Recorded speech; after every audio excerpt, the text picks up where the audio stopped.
जब आदमी परेशान होता है तो घर से बेघर होता है, और बेघर होने के बाद उसको दो ही दरवाजे नज़र आते हैं, या तो भगवान का या पुलिस का। लेकिन जब भगवान भी ना सुने और पुलिस भी ना सुने तो आदमी परेशान होकर के मंत्रालय के चक्कर लगाता है। जिस तरह से आपने देखा सतीश चक्रवर्ती तेलंगाना से निकले कि बैंक ने उनके साथ किसी के जुल्म ज्यादती की, घर से बेघर कर दिया, उनकी बिल्डिंग को सीज कर दिया, तो वो वित्त मंत्रालय में आए गुहार लगाने के लिए। लेकिन वित्त मंत्रालय में मौजूद मृत्युंजय राय नाम के व्यक्ति ने आगे दो लोगों से मिलवाया। उन दो लोगों ने मंत्रियों के साथ अपने चेहरा दिखाया और इतना विश्वास में लिया कि उनको बगैर किसी पास के, बगैर किसी सुरक्षा के सीधे मंत्री के कमरे में ले जाया गया, विश्वास में लिया गया और दो अलग अलग आरटीजीएस के द्वारा 10 लाख रुपए अकाउंट में लिए। अब सवाल ये है कि सुरक्षा एजेंसियां क्यों खामोश है, दूसरे लोग खामोश क्यों हैं? क्या पैसे की खातिर एक मंत्री की जान को जोखिम में डाला जा सकता है? तमाम सुरक्षा को धोखा बताया जा सकता है? इसके लिए कौन जिम्मेदार है, ये एक जांच का विषय है। दिल्ली से मैं Mohammad Anas Siddiqui, voice of politics. क्या नाम है सर आपका? सतीश चक्रवर्ती।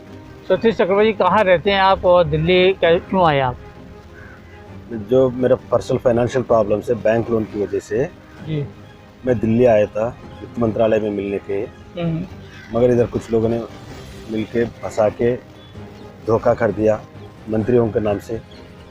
जो मिनिस्ट्री में जाने के टाइम में किसी पास नहीं रहता, साहब मैं आया बोले तो सीधा आके ले जा सकते। अपने घर में कैसे चलता वैसी 20 दिन हमको ऐसा दिखाया।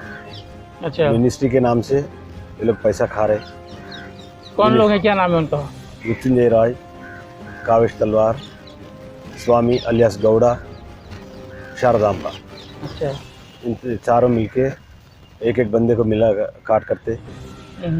फिर बाद में झूठी बात करते, फ़ोन नहीं उठाता, रिप्लाई नहीं आता।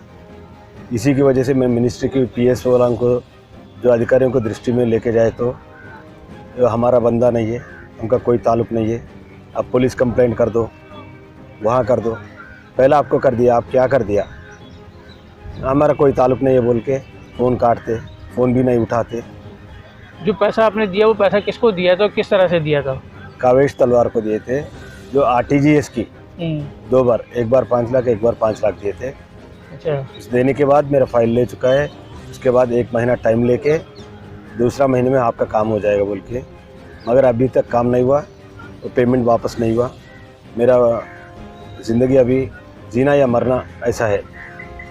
पहला डूबा हुआ आदमी और डुबा दिया, फिर अब मैं क्या करूं? जो मिनिस्ट्री में किसी को बोलना, जी, पीएस वालों को बोले तो हमारा कोई ताल्लुक़ नहीं बोलते। अधिकारियों से मिलने को जाए तो पुराना पहचाना आदमी है, कंपनी वाला है, कहाँ से? तो ये कहानी सुनाए तो नहीं, साहब ने मना कर रहे। एक home state minister Kishan Reddy के घर पे, किशन रेड्डी के ऑफिस में किस तरह से आपको लेके जाते? पास बनवाते थे आपके? कोई तलाशी होती थी, कुछ होता था? किस तरह से एंट्री होती थी आप?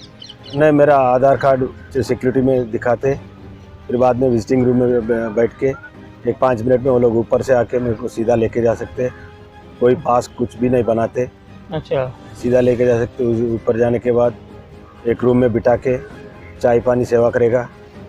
मिनिस्टर साहब आगे रूम में हैं, उनसे बातचीत हुआ, ऐसा 1 घंटा 2 घंटा बिठाते। उसके बाद आके मिनिस्टर साहब से बात हुआ, आपका काम हो जाएगा, जो इतना पैसा लिए दे तो काम हो जाएगा, नहीं तो मना कर रहे। मिनिस्टर के पीएस को बोले तो भी, तो उसका प्रदीप, किशन रेड्डी का पीएस प्रदीप और निर्मला सीतारमण पीएस भास्कर, इस दोनों को भी बोले तो हमारा कोई ताल्लुक़ नहीं है, आप पुलिस स्टेशन कंप्लेंट कर दो। अच्छा, फ़ोन भी नहीं उठाते। बाद में मैं अभी भी दिखाता हूँ कितने बार फ़ोन किया था भास्कर साहब को। जी, साहब मेरा प्रॉब्लम को सुधार कर दीजिए, मेरे को एक चांस दे दीजिए, मुझे एक चांस दे दीजिए, अच्छा, मैं साबित करूँगा बोले तो भी वो मना कर रहे, फ़ोन भी नहीं उठाते। आपने देखा कि सतीश चक्रवर्ती की बात, किस तरह से धोखाधड़ी हो रही है, परेशान आदमी को और परेशान किया जा रहा है, लेकिन राहत नहीं मिल रही है। पेश हमारी ये खास रिपोर्ट। चड्ढा साहब, गुड मॉर्निंग। यार रात भर नींद नहीं आती, सुबह ये सोने नहीं देता। चले? बहाने छोड़िए, ले आइए रिफ्रेश मैट्रेस।